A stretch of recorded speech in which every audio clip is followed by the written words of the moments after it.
I'm going to go in the bathroom and pull up Facebook and see how it's broadcasting and how it's looking. All right, gang, we are there.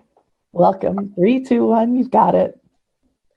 Hey everyone, it's Robin Openshaw. I am the Green Smoothie Girl online, and I'm really excited to introduce you to two of my friends. We're going to be talking about a breaking news story you've been hearing about this week about how coconut oil is bad for you and it raises your LDLs or your bad cholesterol. I'm going to be introducing you to my lovely friend, Coconut oil is bad for you and it raises your LDL. So I'm hearing reverb. Mary Agnes, I don't know if you are watching this and monitoring, but I'm going to I'm just telling you I'm hearing some reverb, but now I'm not hearing it. So we'll go forward. But Katie, Wellness Mama, is one of the biggest bloggers online in the wellness space. And she and I, and our other special guest I'm going to introduce you to also in a minute, are in Switzerland, where we are enjoying a week of rejuvenation, rebuilding, repair at a clinic of biological medicine I've been coming to for 7 years. And so I dragged Katie here for a liver detox and to see the amazing work in holistic medicine that they do here in Europe. And our other friend who will be joining us, and he'll be speaking third on this topic of whether coconut oil is friend or foe, is Dr. Tom O'Bryan. And both of these amazing friends are best-selling authors, and I am beyond privileged to be spending a week with them here in the Swiss Alps at Paracelsus Clinica Al Rank. And so let's dive in a little bit. I'm going to talk about my experience with coconut oil and what I think of both the journalism as well as the study itself for just a couple minutes. And then Katie, who is a world-class researcher, likes to follow the money. And so whenever you see a study that contradicts what you've other research that you've maybe encountered for years, and it kind of makes you go, don't accept the headline, dig a little deeper and do your own research, or have sources that you trust, like Katie, Wellness Mama. She has done a little bit of digging today as the three of us have been talking about this coconut oil controversy.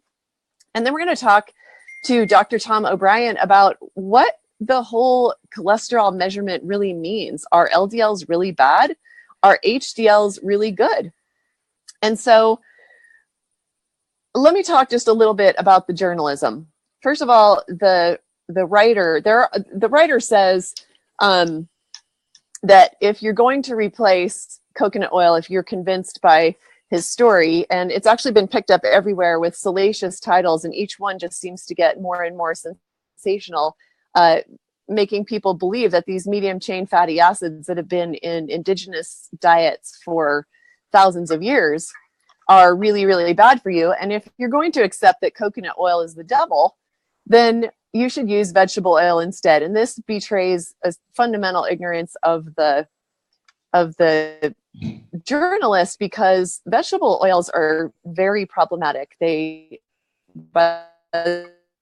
delivered to us, they're heated over 400 degrees. I don't agree at all that they are a good replacement for coconut oil. If you're using cold pressed organic coconut oil, it tends to smell and taste like coconut, and I think it's a good option. I think that I started using about 12 to 14 years ago, and I use it for baking. And I don't bake a lot, but I do use it in my food a little bit. And I use it as skincare. Another conclusion of some of the experts that are being quoted in these stories, because they always round up some doctors to make statements about what they think about the research. There are doctors saying, yeah, use it on your skin, but don't use it in your cooking. Don't use it in your diet. And that doesn't make a whole lot of sense to me, since, the skin is not really a barrier to lipids. And so they end up in your bloodstream anyway. So I don't know why they would be okay for cosmetic use and for me to use as a moisturizer, which I do. It's my only moisturizer at night most of the time. And then they're not okay to use as foods. Anyway, my opinion is that coconut oils are not at all, as they've some of these sexy headlines make them out to be, are not at all like, for instance, bacon grease. Very different in their constituents. They're very different in the way they act in the bloodstream. Tom can talk a little bit about whether all LDLs are bad and whether cholesterol is the biomarker that it's been made out to be. There's a lot of controversy about short-term biomarker, that is LDLs. If something elevates your LDLs, does it necessarily then cause heart disease? So Katie's going to tackle that one a little bit. But I started using coconut oil when I was looking at research of hundreds of years of indigenous Pacific Islander culture, where people in the Pacific Islands are eating up to 65% fat, and most of it comes from coconut. And these people have ideal BMI. They have, so like height to weight, body mass index. They have very, very little disease. And I'm not talking about Pacific Islanders who live all over the world. I'm talking about the ones whose culture is pretty untouched by all the processed foods that come from mostly North America. So we've exported our crappy diet all over the world, but there are people who are pretty untouched by these kinds of foods. And I don't know if you can see the beautiful view, but we're actually in the Alps. Katie and Tom and I, and Tom's wife and Tom's sister is here, did a 5-hour hike today in the Alps. I think we were kind of tricked. Katie will tell you, but we were kind of tricked into thinking it was a 3-hour hike, and it was really a 5-hour hike. Like, we literally hiked from one valley to the next, and so we're all kind of tired. It was a very long day here. Robin, yes, Tom. That's really a first world problem. It was 5 hours instead of 3 hours. I know, right? Our feet hurt, but it was actually really, really beautiful and really wonderful. And I hope you can see what's in the background. I do want to go on record as saying, if anybody's wondering about oils, that I don't think that oils are really our best use or our best way to get fats in the diet. I think the best ways, and I've said this for 10 years online, the best way to get fats in the diet are through whole foods. And so I eat nuts and seeds every day. Dr. Michael Greger, one of my heroes, loves to talk about a study where people who eat a handful of nuts have half the rate of heart disease. Well, a little bit of oils is, people have been doing that since at least biblical times. And I don't think there's anything wrong with small amounts of oils. And I don't think that I have a total cholesterol of 99. I'm not saying that because I'm super proud of it. Some people would tell you that's too low, probably as a result of 30 years of eating a plant-based diet. I may be a little bit low, but I don't suffer from the depression that some people who have low total cholesterol do. And I would argue that that's just my family's biology. I've had a total cholesterol of about 100 my entire life. So for 30 straight years since I've been measuring it, it hasn't changed. And when I started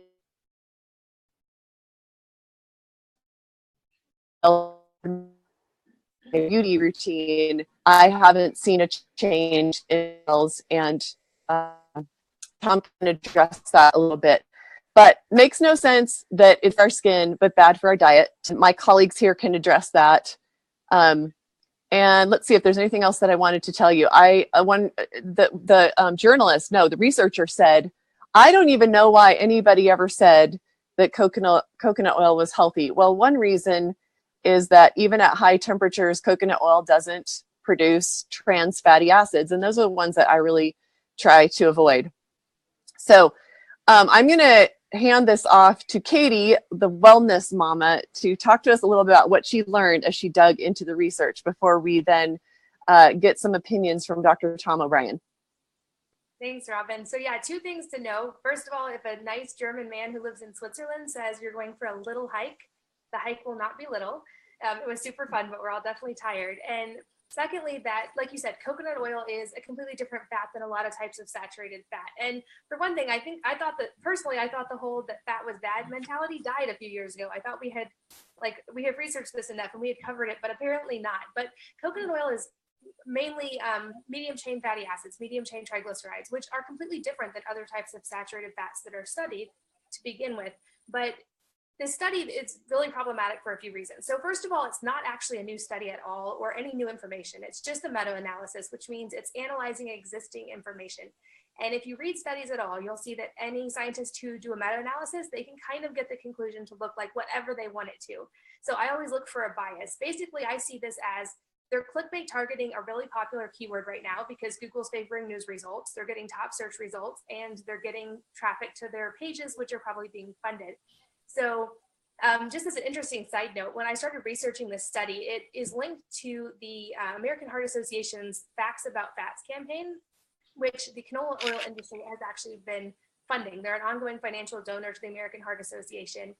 And also Monsanto has released praise for this. Canola oil is a 90% GMO. It's really difficult to find it not GMO.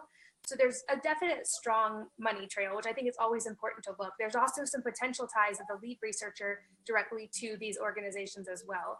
But I think even deeper than that, if you actually want to take the study and read it and try to discredit it on science, you can do that as well. So the big quote is that he said that he has no idea why people think coconut oil is healthy. It's almost 100% fat.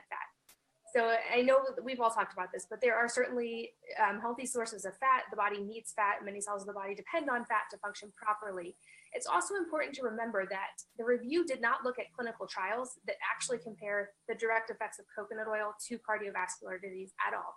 They basically did those old math problems from high school where they said, okay, so we think saturated fat is bad and coconut oil is a saturated fat, therefore coconut oil is bad.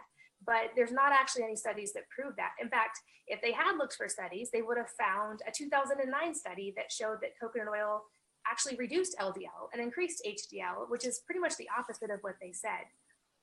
But I always like to compare things on an equal basis. So if you want to compare a meta-analysis to another meta-analysis, there was a 2010 meta-analysis, which is again, just rehashing of studies that are already there, that of pretty much prospective epidemiological studies, sorry, I'm tired. And it showed that there is no significant evidence for concluding that dietary fat, saturated fat, is associated with increased risk of cardiovascular disease at all. So another meta-analysis, again, they can prove whatever they want with these, that there's no association between saturated fat and cardiovascular disease. And like you mentioned, Robin, if you look at native populations, which are super fascinating from a research perspective, you mentioned, I think, the Tokuauans who live in the South Pacific, they haven't been touched by processed food. They consume over 60% of their calories from saturated fat, and they also don't get heart disease. Another one would be the Catavans. I'm not sure if I'm pronouncing that right. That's the curse of blogging. You read words you don't know how they're pronounced. Same thing though. So from a nutritional perspective, coconut oil is a different kind of saturated fat. So even if you were scared of saturated fat, coconut oil is treated differently in the body. It's handled differently in the liver. Also, if you look at statistics, people are eating statistically less saturated fat, more polyunsaturated fat like canola oil, and heart attacks are still rising, obesity is still rising, diabetes is still rising. So I think it's time to look deeper than these studies and to stop making these kind of haphazard conclusions like if A equals B and B equals C when we're not actually sure of the results at all. So I definitely want to hear Dr. Tom's opinion on the LDL and HDL though, because he's certainly much more of an expert than that. But that's the thing. I don't see any scientific evidence whatsoever that coconut oil is going to increase the risk of heart disease. I still feel comfortable eating it and giving it to my family. I will say, like Robin, at the end of the day, it's all about moderation. Like you shouldn't be drinking glasses full of coconut oil. You also shouldn't be drinking glasses full of olive oil, although we get to do that tonight. But everything in moderation, especially fats, especially any food, and take it from a balanced approach. But I know Dr. Tom has a great perspective as well. Well, thanks, Katie. Hello, everyone. I see under my picture, at least on my computer, my name is Mary Agnes. So I've never been called Mary Agnes before. So hopefully, I don't know. But, well, as Katie was saying and Robin was saying, you know, the first thing is what's common sense? I mean, just what is common sense? Things we know, all of our degenerative diseases today are diseases of inflammation. They're always inflammation. You know, it just depends what cell's on fire, but they're inflammatory diseases. And the oils that are being recommended are omega-6 oils. There's two categories. There's more than two, but there's two big ones, omega-3s and omega-6s. So corn oil, cottonseed oil, canola oil, safflower oil, sunflower oil, soybean oil, they're omega-6s. And that's not bad in itself. By itself, that's not bad. But there's something called the omega-3, that's the good guys like in fish oils, fish and that kind of thing, omega-3 to omega-6 ratio. And that's a biomarker that doctors use to see how much fats are stored in your body. You know, around the walls of your cells, they're made of fat. And what kind of percentages do you have of these fats? What's the omega-3 to omega-6 ratio? We know that our ancestors had a ratio of about 1 to 1. about balance to both sides. But in today's society, depending on what study you read, it's omega-3s are the first number and omega-6s are the second number. And the omega-6s, now it's 1 to 10 to 1 to 25. That there's 10 to 25 times more of the fats that cause inflammation. The corn oil, cottonseed oil, canola oil, sunflower oil, soybean oil, they're omega-6s and they cause more inflammation when there's a lot of them. Now, nobody's drinking cups of any of these oils, right? But with all the other foods we're eating that have these omega-6 oils, it accumulates. So you don't want to use more of those omega-6 oils than you absolutely have to. I used to use safflower oil to pop my popcorn. And that's the one thing that I used it for. But now I use coconut oil because coconut oil is a much better fat to use to pop popcorn. I don't pop it very often, but when I do, I pop it with coconut oil.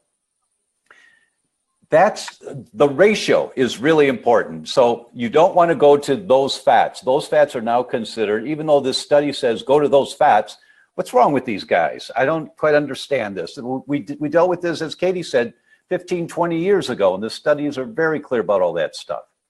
So what about coconut oil? They say that these saturated fats increase LDL cholesterol. Yes, they do. They also increase HDL cholesterol. They also lower total cholesterol, but they do increase LDL. So are LDLs bad for you? If you have sky-high LDLs, really, really high, and there's different types of LDLs, and that's what I want to talk about. LDLs are not bad for you. LDLs are the type of cholesterol that's the raw material that estrogen is made from, testosterone is made from, insulin is made from, thyroid hormone is made from, vitamin D is made from. It's cholesterol. That's why your liver makes cholesterol, is because it's the raw material to make our hormones.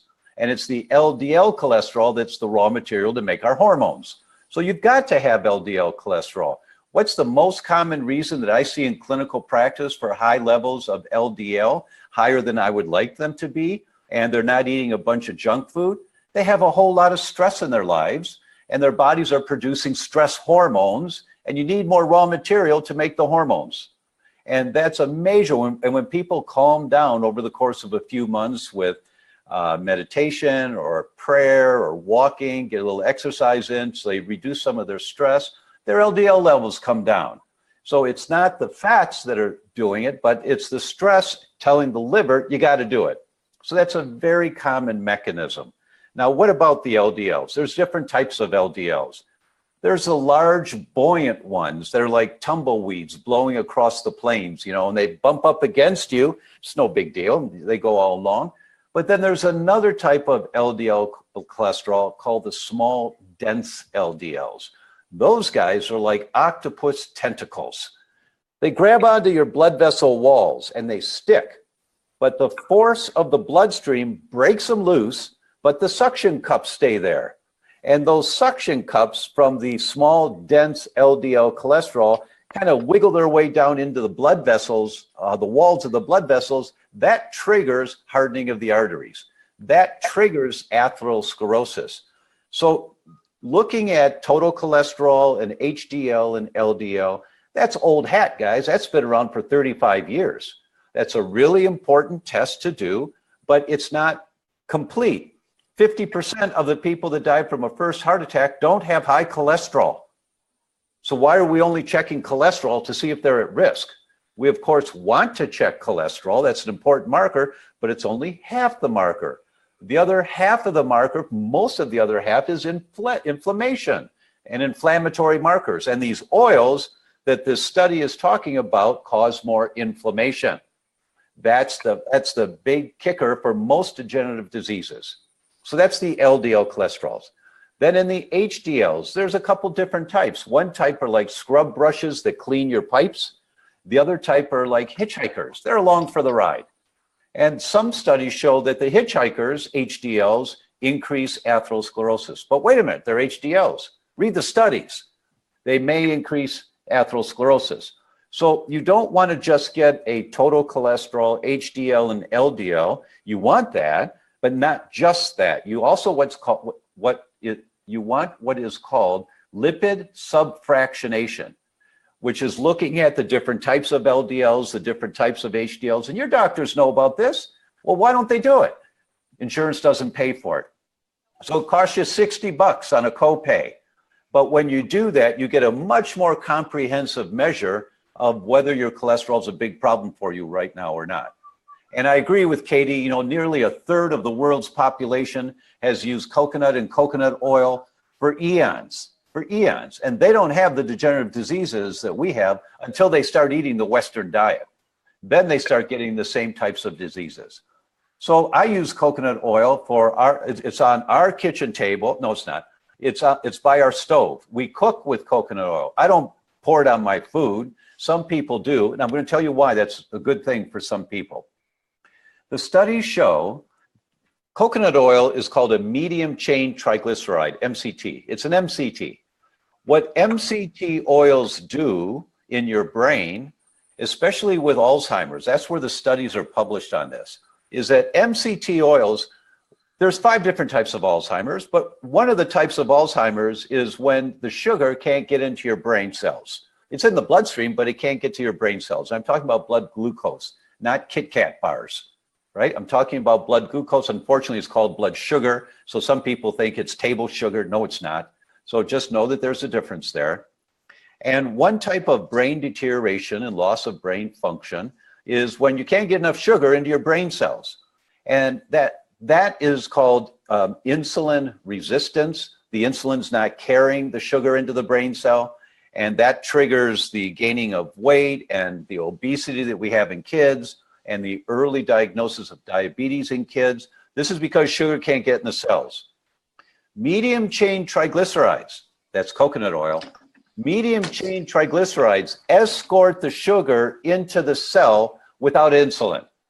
So it escorts the sugar into the brain cells without insulin.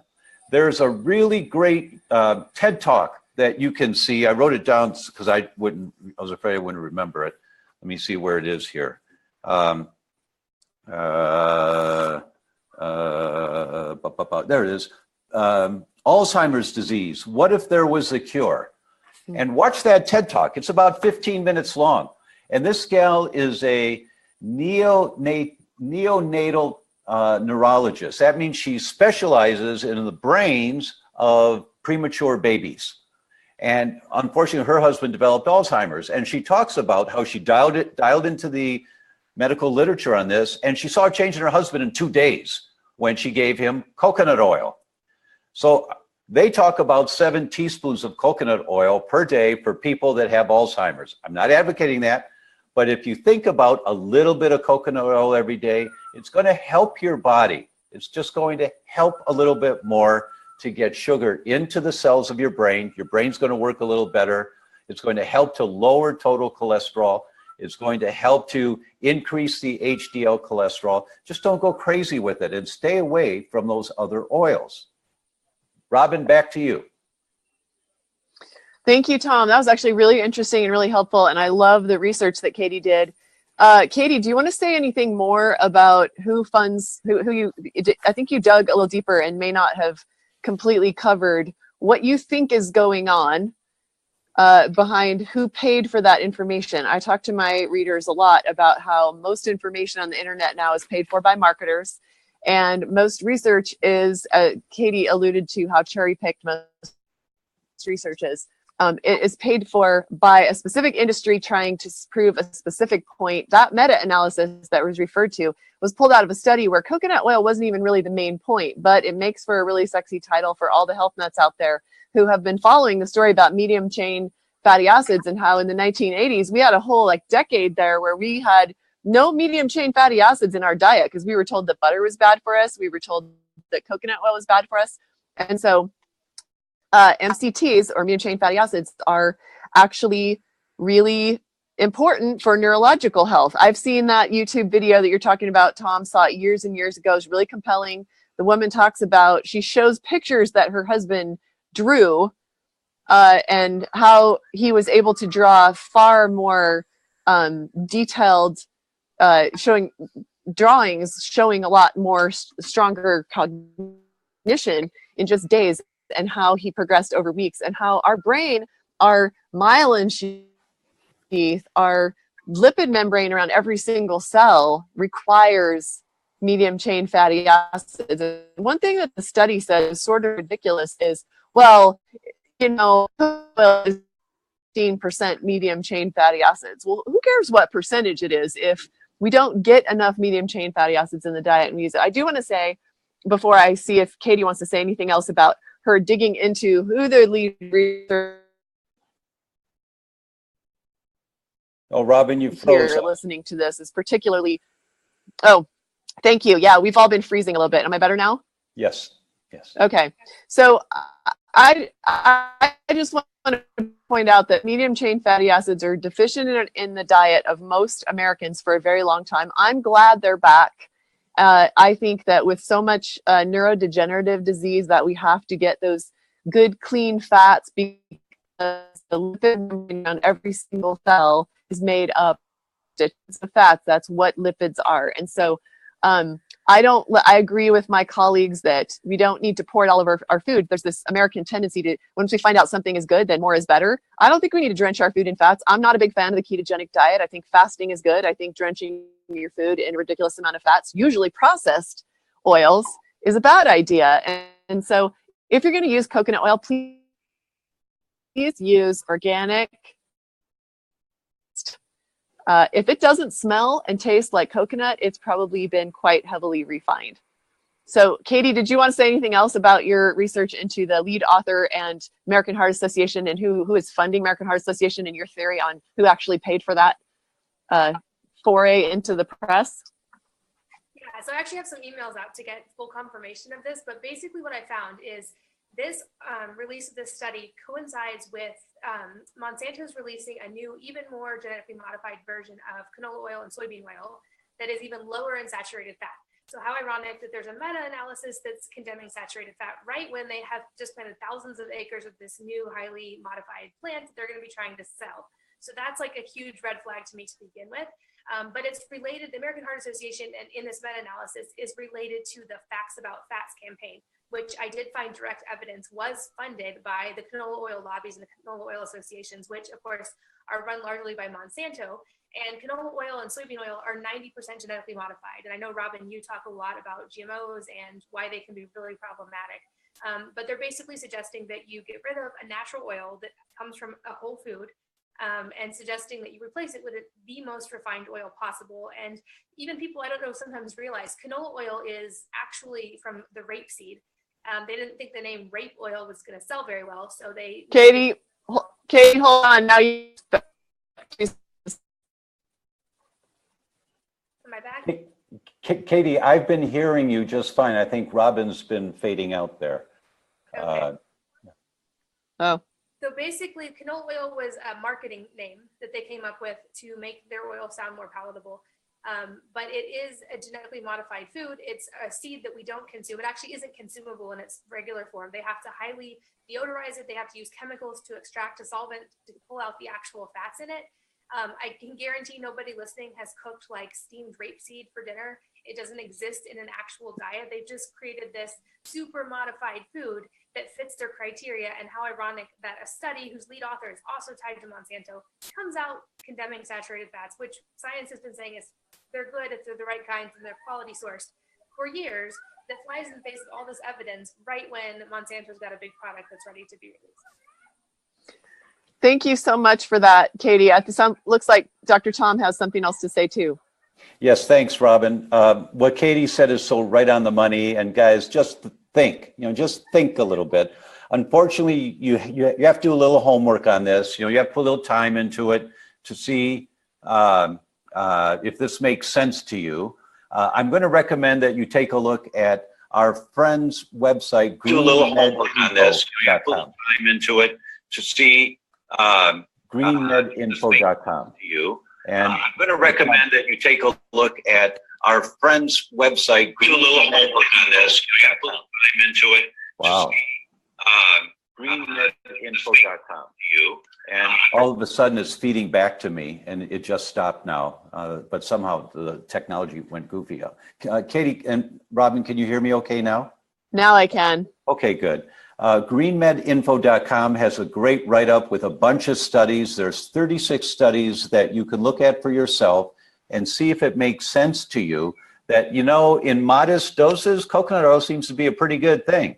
If it just makes sense to you, be modest about it. Robin's recommendation about nuts, for 30 years I've been telling patients, go get organic nuts, buy a pound each of walnuts, Brazil nuts, macadamia nuts, roasted peanuts, pecans, put them in a bag, mix them all together, keep them in the freezer, and take a little bowlful every day and just put them out for your family, and they grab one handful a day. Just have a little handful of a mixture of nuts every day. Great, great studies on reducing cardiovascular risk. And it's because of the good fats in there, the omega-3s in there, right? So use that, read these studies, and I'll stop there and say it's been a real pleasure being a part of this one.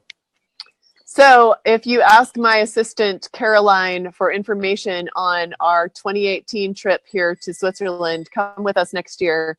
Ask Caroline if you're interested in that, and make sure you follow Dr. Tom O'Bryan, the doctor, the DR, on Facebook, as well as his website. He's always putting out great information, and none better in the blogger world and in getting to the bottom of wellness information than the amazing Katie Wellness Mama. And I am Robin Openshaw, the green smoothie girl. So nice to see you here on Facebook and to be here with my two friends. Have a wonderful day.